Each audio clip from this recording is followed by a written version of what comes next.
بسم اللہ الرحمن الرحیم۔ السلام علیکم، میں ہوں سلمان حیدر۔ دعا ہے پروردگار سے کہ اس نے آپ کو اور آپ کے اہل خانہ کو اپنی حفظ و امان میں رکھا ہوا۔ لگتا ہے پہلے 6 ججز تھے اور اب طاقتوروں کے خلاف 34 گواہیاں آنے جا رہی ہیں۔ جی ہاں، باقاعدہ نوٹسز جاری ہو گئے۔ میری ٹاپ سٹوری یہی ہوگی۔ عمران خان صاحب کا، جی ہاں، بات بالکل سچ ثابت ہوئی۔ وہ جو ڈیل تھی میاں محمد نواز شریف صاحب کی، وہ بھی کھل کر سامنے آ گئی۔ بروز جمعہ یہ ساری چیزیں میں آپ کے ساتھ آشکار کرنے جا رہا ہوں، اور وہ ڈیل بلکہ پکڑی گئی ہے۔ آدھی رات کو ڈیالہ جیل میں ہوا کچھ ملاقاتی آئے تھے، اس کی تفصیل بھی میں آپ کے سامنے رکھ دیتا ہوں۔ تو بہت اہم ولاگ ہونے جا رہا ہے، اس کو مس نہیں کرنا۔ چینل دیکھ رہے تو چینل سبسکرائب کر دیں تاکہ میرا اور آپ کا رابطہ رہے۔ سر میرا خیال ہے اب وہ وقت آ گیا کہ جو 6 ججز کے اوپر آیا تھا، بالآخر انہوں نے سپریم جوڈیشل کونسل میں، سپریم کورٹ میں، پورے پراپر چینل، پہلے اپنے اسلام آباد ہائی کورٹ کے چیف جسٹس کو خط لکھا تھا۔ انہوں نے بتایا تھا کہ کون ان کے فیصلوں پر اثر انداز ہوتا ہے، ایگزیکٹو کس طریقے سے ان کو دباؤ میں ڈالنے کی کوشش کرتی ہے اپنی من مرضی کے فیصلے لینے کے لیے، کس طریقے سے ان کے گھر والے اور رشتہ داروں کو کمپرومائز کیا جاتا ہے، کس طریقے سے کچھ کو اٹھا لیا جاتا ہے، کس طریقے سے ماسٹر بیڈ روم میں کیمرے لگائے جاتے ہیں۔ یعنی بہت سی چیزیں انہوں نے اپنی شکایت کے ذریعے کیا، اور اس کے بعد کوئی شک نہیں ہے، چاروں صوبوں کی ہائی کورٹس میں ہم نے دیکھا کہ فیصلوں کی نوعیت بدل گئی، ان کی طرز بدل گئی، یعنی ایک خاص جرت اور کرج دیکھی گئی۔ سم ٹائم تو عدالتوں سے اٹھا دیا گیا مخصوص لوگوں کو، تو یہاں یہ پوزیشن چل رہی تھی۔ تو شاید اب وہی وقت نا پاکستان کے media houses, media owners, director news یا ایگزیکٹو ڈائریکٹر نیوز، ان سب کے اوپر آ چکا جی۔ بہرحال مالکان کے اوپر آیا ہے۔ شاید یہ بہترین موقع ہے کہ وہ بتائیں کہ آج کل کون ان کو کہتا ہے کہ آپ نے کس کو چلانا ہے، کس کو نہیں چلانا، کس کا نام لینے سے نکاح ٹوٹنا ہے، کسی کا نام لینے سے آج چیزیں بہت بہتر طریقے سے ہو جائے گی، کس طریقے سے تصویریں لگانی اور کس طریقے سے نہیں لگانی۔ جی ہاں، تو وہ اب بتانے کا ان کو موقع ملا، کیونکہ مصطفیٰ کمال اور فیصل واڈا والی جو توہین عدالت کی کارروائی ہے نا، جس میں موقع دیا گیا ہے ایک بار پھر فیصل واڈا صاحب کو اور مصطفیٰ کمال صاحب کو، کہا کہ آپ کی غیر مشروط جو معافی ہے جس میں آپ نے اپنے آپ کو عدالت کے زیر دست چھوڑا ہے، وہ ابھی اتنی جلدی نہیں ہے۔ اس سلسلے میں سپریم کورٹ نے 34 ٹی وی چینلز کے جو نمائندے ہیں ان کو ذاتی حیثیت میں طلب کر لیا، یعنی 34 ٹی وی چینلز کے مالکان کو نمائندوں کی شکل میں طلب کر لیا کہ 2 ہفتوں میں ٹی وی چینلز جواب دے، وضاحت دے، اور وہ سپریم کورٹ میں جمع بھی کرائیں اور ذاتی حیثیت میں اگلی پیشی میں پیش بھی ہوں کہ کیوں نہ ان کے خلاف توہین عدالت کی کارروائی کی جائے۔ جب مذاق بنایا جا رہا تھا، ججز کی توہین کی جا رہی تھی، جسٹس عطر بن اللہ کی، جسٹس بابر ستار کی، تو اس وقت انہوں نے کیوں براہ راست کٹ کیا تھا؟ کیا فیصل واڈا اتنے اہم شخص ہیں پاکستان کی سیاست میں کہ جن کی 40 منٹ کی پریس کانفرنس لگ جائے؟ کیا مصطفیٰ کمال پاکستان کی سیاست میں اتنے اہم ہیں کہ ان کی پریس کانفرنس پوری کی پوری لگائی جائے، اور جب وہ عدالتی ججز کو اڑا رہے ہوں، ان کی توہین کر رہے ہوں، ان کی پگڑیوں سے فٹ بال کھیلنے کی باتیں کر رہے ہوں، ٹھیک ہے، اور یہ ان کو کہہ رہے ہوں کہ میں تو انہی کو عزت مآب کہوں گا کہ جو عزت کے لائق ہو، انہیں کہ یہ تمام چیزیں چل رہی تھیں تو کس کے کہنے پہ چلا رہے تھے؟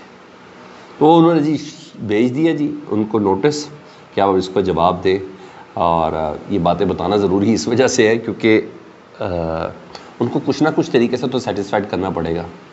شاید وہ میسج دکھا دیں واٹس ایپ کا، یا وہ کالر آئی ڈی بتا دیں کہ سر ہمیں کون گائیڈ کرتا، کون نہیں کرتا۔ بہرحال دیکھتے ہیں کس کا کہتا، کیونکہ میں نے آپ کو بتایا تھا پہلے بھی کہ یہ کسی فرد واحد یا کسی ایک ادارے کا کام نہیں ہے پاکستان کو درست کرنا، یہ کمبائن جاب ہے، انفرادی سطح پر بھی، اداروں کی سطح پہ بھی۔ اگر آپ سمجھتے ہیں کہ سپریم کورٹ سب کو درست کر دے گی تو غلط ہے، بہت سے اداروں کی بھی ذمہ داری ہے، تو اس میں میڈیا ہاؤس چوتھا پلر کہلاتا نا سر، جی ہاں، اس کی بھی اتنی ذمہ داری ہے۔ تو دیکھیں ان کی زبان پہ سچ آتا ہے یا عدالت ان کی کسی اور تسلی سے بات لیتی ہے، وہ چیز ہے۔ دوسرا نا، عمران خان صاحب کی کل کی سماعت ظاہری بات اچھا ہی رہی، ان کی جو 33-34 منٹ کی جو گفتگو تھی اس نے تو بھوچال مچا دیا، پورا سپریم کورٹ ہیئرنگ سب چیزیں تو اپنی جگہ پر، جو عمران خان صاحب کی جو گفتگو تھی جس میں عمران خان صاحب کو اجازت مل گئی تھی کہ شاید مختلف موضوعات پہ بات کر سکے، ایسا لگ رہا تھا 13 ورسز 1، ایسا میچ تھا۔ اور جس طریقے سے سوالات ہو رہے تھے اس میں سے ایک سوالات کے کچھ قطعات ہیں جو میں مس کر گیا ہوں، جو لیٹ آج تک میں مجھ تک پہنچے، تو میں نے کہا میں آپ کے ساتھ وہ ضرور شیئر کر دوں، کیونکہ سب سے پہلے تو سپریم کورٹ نے یہ نیب ترامیم کا معاملہ کہا تھا نا، اس کو کالعدم قرار دینے کی جو حکومتی اپیل تھی، اس فیصلے کو انہوں نے فیصلہ تو محفوظ کر لیا ہے، مگر جو مکالمے ہوئے عمران خان صاحب اور 13 ججز میں، جس میں جسٹس قاضی فائز صاحب ٹاپ آف دی لسٹ ہیں، اس میں جو بازگشت تھی وہ بڑی اہم تھی۔ تو عمران خان صاحب نے کہا کہ سر جیل میں مجھے دی گئی جو سہولیات ہیں نا، اس کا موازنہ نواز شریف کو دی جانے والی سہولیات سے کروا لیں۔ تو چیف جسٹس قاضی فائز صاحب نے کہا سر آپ کی تو سہولیات کو، خان صاحب آپ کی سہولیات کو تو چیک کیا جا سکتا ہے کیونکہ آپ ابھی جیل میں ہیں، نواز شریف کی سہولیات کو چیک کرنے کے لیے ان کو دوبارہ جیل بھیجنا ہوگا۔ تو یہ بات جسٹس بندوخیل صاحب نے بھی کی۔ تو پھر عمران خان صاحب نے کہا کہ جیل کو تو ایک عدد کرنل صاحب چلا رہے ہیں۔ تو جسٹس بندوخیل صاحب نے مسکراتے ہوئے کہا کرنل تو کرنل ہوتا ہے، آپ ایک کرنل کو صاحب بتا رہے ہیں۔ تو چیف جسٹس نے کہا کہ آپ چاہتے ہیں کہ میں جیل انتظامات کو دیکھنے کے لیے کوئی خفیہ دورہ کروایا جائے؟ تو عمران خان صاحب نے کہا جی بالکل خفیہ دورہ کروایا جائے۔ تو چیف جسٹس نے کہا کہ ہم جوڈیشل افسر کو بھیجتے ہیں خفیہ دورہ کرنے کے لیے، اور وہ جیل انتظامات سے متعلق آ کے پھر ہمیں بتائے گا۔ بہرحال یہ تو سب چیزیں چلی نا۔ عمران خان صاحب کی جو گفتگو تھی وہ سوشل میڈیا صارفین نے پکڑ لی، اور عمران خان صاحب کی جو سوشل میڈیا ٹیم ہے اس پاکستان تو آپ کو پتہ ویسے ہی بڑے ایکٹیو ہیں، وہ انہوں نے پکڑ لی۔ جیل پہ جانے، نواز شریف کو جیل میں بھیجنے سے بہتر انہوں نے کہا ہم خود ہی موازنہ دیتے ہیں۔ رمضان میں آپ کو یاد ہے نا ایک فوٹو شوٹ ہوا تھا، مریم نواز صاحبہ کولڈ لکھپت جیل گئی تھی، جہاں انہوں نے افطاری بھی کی تھی، یاد آیا آپ کو؟ جو جوتے ہاتھ میں پکڑ کے واک چل رہی تھی، جی ہاں۔ اس دن میاں مریم نواز صاحبہ نے اپنے والد نواز شریف صاحب کے اس سیل کا دورہ بھی کیا تھا۔ اس سیل کی فوٹیجز رات کو وائرل ہو گئی۔ سر کیا لش ٹائلڈ روم تھے، ایک پورا ایک اچھا ہوٹل والا ماحول، جس پہ زبردست قسم کی ووڈن ڈورز تھے، جس پہ اٹیچ باتھ تھا وتھ سٹنگ کموڈ، اور بالکل علیحدہ سے اس کا کمرہ، یعنی جتنا بڑا کمرہ تھا، کہا جاتا ہے کہ اتنا واش روم تھا، اتنا بڑا تو عمران خان کا کمرہ ہے، 6x4 کا کمرہ ہے نا عمران خان صاحب کا، وہ کہیں اتنا تو بڑا واش روم تھا۔ تو ان تمام چیزوں کا موازنہ کھل گیا رات کو جا کے، نہ صرف کھلا بلکہ وہ لیٹر تک آ گیا جو شہباز شریف صاحب نے نواز شریف صاحب کے اے سی سے متعلق کہا تھا کہ نواز شریف کے سل سے اے سی نہ اتاریے گا کیونکہ ڈاکٹر کہتے ہیں ان کے گردے فیل ہو جائیں گے۔ یہ سارا وہ لیٹر میں لکھا ہوا ہے، وہ خط تک سارا منظر عام پر آ گیا، حالانکہ گرمی کا تعلق گردے سے نہیں ہے، لیکن بہرحال یہ تمام چیزیں رات کو بہت اچھے سے زبردست طریقے سے ڈسکس ہوئی ہیں میڈیا کے اوپر، اور اچھا خاصا تماشا لگا۔ اب وہی بات ہے، یہ اپنی طرف سے بہت بڑی فنکاری لگاتے ہیں، وہ تمام کی تمام چیزیں غلط ہو جاتی ہیں۔ ادھر کل کی سماعت میں نا بار بار جسٹس بندوخیل صاحب کہہ رہے ہیں کہ ہم آپ سے امید لگا کے بیٹھے ہیں، عطر من اللہ صاحب بھی کہہ رہے ہیں آپ سے امید لگا کے بیٹھے، دیگر ججز بھی کہہ رہے ہیں عمران خان صاحب سے کہ آپ کو تھوڑا سا مل کے سیاسی جماعتوں سے مل کر بات کرنی چاہیے۔ تو فواد چودھری صاحب اور میڈیا پہ کچھ خبریں بھی چلی کہ باقاعدہ وکلا نے جیل کے اندر کہا کہ جی ہم بات کرنے کے لیے تیار ہیں، مگر بیسکلی تو عمران خان صاحب کی نوٹنگ ڈیفینیٹلی ریکوائر ہوگی۔